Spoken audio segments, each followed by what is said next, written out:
একদিন পরেই শুভ বিজয়া। বাংলাদেশের সনাতন ধর্মাবলম্বীদের সবচেয়ে বড় এই উৎসব নিয়ে সারা দেশে এখন উৎসব মুখর।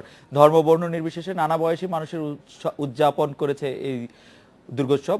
এই ধর্মীয় উৎসবকে ঘিরে সার্বিক নিরাপত্তা ব্যবস্থায় সন্তোষ জানিয়েছেন পূজা মণ্ডপে আগত হিন্দু ধর্মাবলম্বী এবং পূজা আয়োজক কমিটির সদস্যরা। উৎসব নির্বিঘ্ন করতে প্রশাসনের কঠোর নজরদারি প্রায় সবখানে। যে কোনো ধরনের অপ্রীতিকর পরিস্থিতি এড়াতে প্রস্তুত আইন শৃঙ্খলা রক্ষা বাহিনীর সদস্যরা। সন্ধ্যা থেকে গভীর রাত পর্যন্ত মণ্ডপে আসছেন ভক্ত অনুরাগীরা।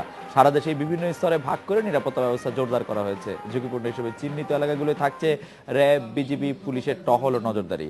উৎসবকে শান্তিপূর্ণভাবে পালন করার লক্ষ্যে সাদা পোশাকে গোয়েন্দা নজরদারিও থাকছে। এছাড়া জরুরি প্রয়োজনে বিজিবি মাঠে নামানোর ব্যবস্থা রয়েছে। প্রশাসনের এই উদ্যোগে সন্তুষ্ট আয়োজকেরাও।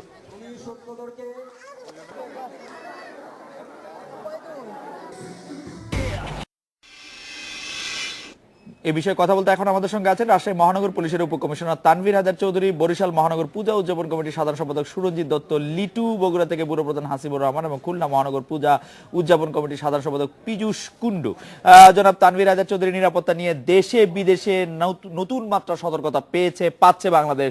এই অবস্থায় পূজার নিরাপত্তা নিয়ে আপনার বাড়তি কোনো উদ্বেগ আছে নাকি জনাব তানভীর হায়দার চৌধুরী?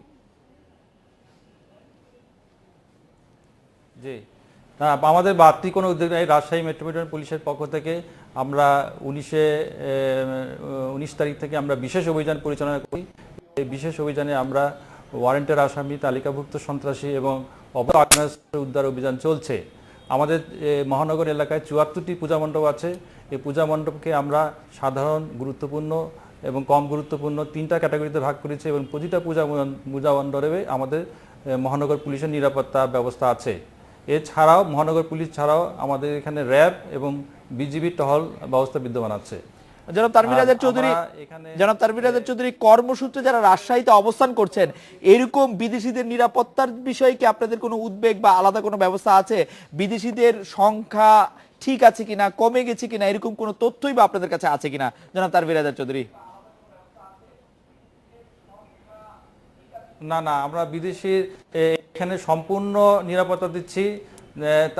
তারা যাতে আমাদের সাথে সমন্বয় করতে পারে, এর জন্য আমরা একটা ফোকাল পয়েন্ট নির্ধারণ করেছি। এই ফোকাল পয়েন্টের সাথে বিদেশি যারা এখানে আসে অবস্থান করছে তাদের সাথে সার্বক্ষণিক যোগাযোগ হচ্ছে। যখন যে তারা নিরাপত্তা ব্যবস্থা পাচ্ছে, আমরা সেই নিরাপত্তা ব্যবস্থা প্রদান করছি। বিশেষ করে তাদের যাতায়াতের পথে, মহানগর এলাকায় যাতায়াতের পথে আমরা টহল দিচ্ছি, টহল দেওয়ার নিরাপত্তা ব্যবস্থা স্কট প্রদান করছি এবং তারা যেখানে থাকে, যে সমস্ত হোটেল বা আবাসস্থলতে যেখানে থাকে, সেখানে আমরা নিরাপত্তা প্রদান করছি। তানভীর হায়দার চৌধুরী, আপনাকে ধন্যবাদ। সুরঞ্জিত দত্ত লিটু, আপনার কাছে জানতে চাইবো যে বরিশালে পূজায় উৎসাহ, উদ্দীপনা, উৎসবের আমেজ কেমন?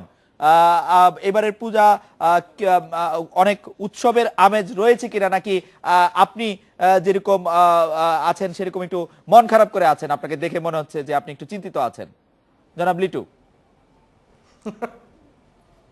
না, আসলেই না। আমরা এবারের পূজায় অতীতের মতো অনেক বেশি আনন্দ করছি এবং অনেক বেশি উৎসব উদ্দীপনার মধ্য থেকেই শারদীয় উৎসবটি আমরা পালন করছি। আর বিষয়টি হচ্ছে, বরিশাল সারা বাংলাদেশের মধ্যেই অসাম্প্রদায়িকতার চেতনায় এক উজ্জ্বল একটা স্থান। এখানে আমরা হাজার বছর ধরে হিন্দু, মুসলমান, বৌদ্ধ, খ্রিস্টান একসাথে একে অপরের সুখে দুঃখে, একে অপরের ঈদ এবং দুর্গা উৎসব সবগুলো খুব সুন্দর শান্তিপূর্ণভাবে আমরা একে অপরের আলিঙ্গনের মাধ্যমে ভাই ভ্রাতৃত্বের বন্ধনে আমরা উৎসবগুলো পালন করি। আর এবারের উৎসবটি প্রথম দিক থেকে আইনশৃঙ্খলা বাহিনী এত তৎপর এবং আমাদের যে ব্যবস্থাগুলো নিয়েছেন আইনশৃঙ্খলা পরিস্থিতির কারণে, আমি যতটুকু জানি বরিশাল জেলায় 561টি পূজা হচ্ছে, বরিশাল মহানগরে 34টি পূজা হচ্ছে এবং প্রায় 2000 প্রশাসনের বাহিনী, র্যাব, পুলিশ, গোয়েন্দা এবং বিডিপি, আনসার, 2000 পুলিশ প্রশাসন বরিশাল শহরে রয়েছে এবং বরিশাল জেলায় রয়েছে আরও 2000, অর্থাৎ প্রায় 4.5, এবং আরও 500 রয়েছে অতিরিক্ত। তো প্রায় 4,500 প্রশাসনের কর্মকর্তা বৃন্দ আমাদেরকে নিশ্চিত।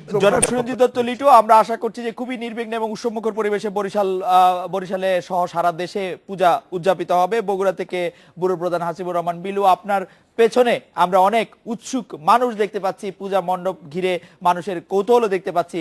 বগুড়ায় এই পূজা নিয়ে উৎসাহ উদ্দীপনা কেমন? আপনি যদি পাশাপাশি এটিও বলতেন, প্রতিমা বিসর্জনের দিন এবং আশুরার পবিত্র আশুরার দিন আবার একসঙ্গে পড়ে গেছে, সেটি নিয়ে কোনো ধরনের আলাদা কোনো উত্তেজনা বা উদ্বেগ রয়েছে কিনা বগুড়ায়? হাসিবুর রহমান বিলু। খালেদ ভাই, বগুড়ায় কিন্তু সবসময় আসলে একটা সাম্প্রদায়িক সম্প্রীতির মধ্যে দিয়ে সব ধরনের ধর্মীয় উৎসবগুলো পালন হয়। এই যে আমি যে মণ্ডপটাতে দাঁড়িয়ে আছি, এটা দুপচাচিয়া টাউন বারোয়ারি পূজা মণ্ডপ। পৌর মেয়র বেলাল হোসেন সাহেব কিন্তু এই এলাকায় 13টি এলাকা রয়েছে, পৌর এলাকায় 13টি মণ্ডপ রয়েছেন, সবগুলোই পৌরসভার খরচে এখানে আলোকসজ্জার ব্যবস্থা করেছে। এর বাইরেও তিনি তার মতো করে সহযোগিতার কথা বলছে। আর আপনি আইন শৃঙ্খলার বিষয়ে যেটা জানতে চাচ্ছিলেন, আমি গত কয়েকদিনই উত্তরবঙ্গের বেশ কয়েকটি জেলার পাশাপাশি বগুড়ার অনেকগুলো জায়গাতেই গেছি। সবগুলোতেই কিন্তু আমি পূজা যারা করতে এসেছেন, নারী পুরুষ সবার সঙ্গে আমি কথা বলে বোঝবার চেষ্টা করেছি তাদের মধ্যে আতঙ্ক আছে কিনা, কিন্তু আমি এখন পর্যন্ত কারো কাছ থেকেই এরকম কোনো আতঙ্কের কথা জানতে পারিনি। আসলে আপনি আশুরারও একটা বিষয় সামনে চলে এসেছে, এই বিষয়টা নিয়ে আসলে প্রশাসন কী ধরনের উদ্যোগ নিয়েছে সেটা একটু আমি বগুড়ার এসপি জনাব আসাদুজ্জামান সাহেবের কাছ থেকে জানতে চাচ্ছি। ধন্যবাদ আপনাকে। আপনি জানেন যে হিন্দু ধর্মাবলম্বীদের সবচেয়ে বড় ধর্মীয় উৎসব এই শারদীয় দুর্গাপূজা। আমরা এখন দাঁড়িয়ে আছি বগুড়া জেলার দুপচাচিয়া উপজেলার একটি পূজা মণ্ডপে। এই পূজা মণ্ডপটির নাম হচ্ছে টাউন বারোয়ারি পূজা মণ্ডপ। আপনি দেখতে পাচ্ছেন এখানে বিপুল সংখ্যক লোকের উপস্থিতি। ধর্ম বা পূজা অর্চনা হিন্দু ধর্মাবলম্বীদের হলেও উৎসবটি হচ্ছে আমাদের সকলের। সেই ক্ষেত্রে আমরা বলতে পারি দুর্গা পূজা হিন্দুদের এবং দুর্গা উৎসব সকলের, এবং সকলে মিলে এই উৎসব পালন করছে। এবং এই উৎসব যাতে সকলে নিরাপদে নির্বিঘ্নে উদযাপন করতে পারে, এই জন্য আমাদের বগুড়া জেলা পুলিশের 612টি পূজা মণ্ডপ আছে। এই পূজা 616টি পূজা মণ্ডপ আছে। এই 616টি পূজা মণ্ডপেরই আমরা সকল ধরনের নিরাপত্তা ব্যবস্থা নিশ্চিত করেছি এখন পর্যন্ত। এবং একটা বিষয় একটু জানতে চাই, আশুরার ব্যাপারে আপনাদের নিরাপত্তার কোনো আলাদা উদ্যোগ? আশুরা অ্যাকচুয়ালি আমাদের বগুড়া জেলায় এরকম আশুরার কোনো কর্মসূচি পালিত হয় না। তারপরে যদি পালিত হয়, আমরা ওই আশুরার কর্মসূচিতে আমরা সকল ধরনের নিরাপত্তা ব্যবস্থা আমরা গ্রহণ করব। জনাব হাসিবুর রহমান, আপনাকে ধন্যবাদ বগুড়ার এসপি জনাব আসাদুজ্জামানকেও। আমরা খুলনা মহানগর পূজা উদযাপন কমিটির সাধারণ সম্পাদক পীযূষ কুণ্ডুর কাছে যাচ্ছি। জনাব পীযূষ কুণ্ডু, আপনি খুলনায় দুর্গাপূজার ঐতিহ্যের ব্যাপারটা একটু যদি আমাদেরকে বলেন, এবং সেই ঐতিহ্যকে অনুসরণ করে এবার খুলনায় পূজা কেমন হচ্ছে, কিরকম উৎসবের মধ্যে দিয়ে হচ্ছে, সেটি যদি আমাদের একটু বলেন জনাব পীযূষ কুণ্ডু। আপনাদের মাধ্যমে দেশবাসীকে আমরা জানাচ্ছি শারদীয় শুভেচ্ছা। খুলনায় আমরা এমনি সাম্প্রদায়িক সম্প্রীতির সাথেই সবসময় বসবাস করি, তো শারদীয় শুভেচ্ছা। খুলনায় আমরা এমনি সাম্প্রদায়িক সম্প্রীতির সাথেই সবসময় বসবাস করি। তো এবার খুলনায় যেটা ব্যাপার সেটা হলো যে আমাদের এখানে পূজার সংখ্যা বৃদ্ধি পেয়েছে। খুলনা মহানগরীর 8টি থানায় 115টি পূজা উদযাপিত হচ্ছে এবং জেলাতে 801টি, মোট জেলা মহানগর মিলে 916টি পূজা উদযাপিত হচ্ছে। তো এখানে আমাদের এমনও আছে যে চুকনগর, যারা জানেন 1971 সালে এখানে পাক হানাদার বাহিনী অনেক লোককে, হাজার হাজার লোককে হত্যা করেছিল। তার ঠিক কাছেই প্রায় 350টি প্রতিমা দিয়ে সেখানে একটা পূজা হচ্ছে ভেটচিতে। আর খুলনা মহানগরীতে আমরা এবার ব্যাপক উৎসাহ উদ্দীপনার ভিতর দিয়ে আমরা পূজা করছি।